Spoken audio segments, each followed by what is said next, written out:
ಕರಾವಳಿಯ ಮಣ್ಣಿನ ಮಗಳು ನಮ್ಮ ರಕ್ಷಿತಾ, ದೊಡ್ಡ ಮನೆಯ ಗೆಲುವಿನ ಹಾದಿ ಇವಳಿಗೆ ಸಮ್ಮತ. ಮೊದಲ ದಿನವೇ ಹೋದವಳು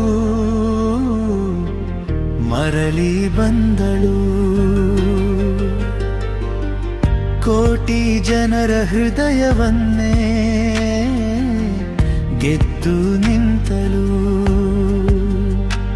ರಕ್ಷಿತಾ ಶೆಟ್ಟಿ ಇವಳೇ ನಮ್ಮ ವಿಜಯಲಕ್ಷ್ಮಿ.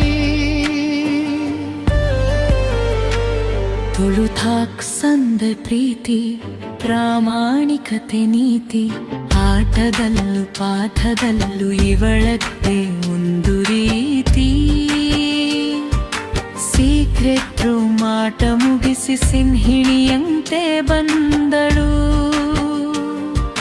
ಕುತಂತ್ರದ ಬೇಲಿಯನ್ನೆಲ್ಲ ಮೆಟ್ಟಿ ನಿಂತಳು. ಕರಾವಳಿ ಭಾಷೆ ನಮ್ಮ ಕರುನಾಡ ಪ್ರೇಮ, ರಕ್ಷಿತಾ ಹೆಸರೇ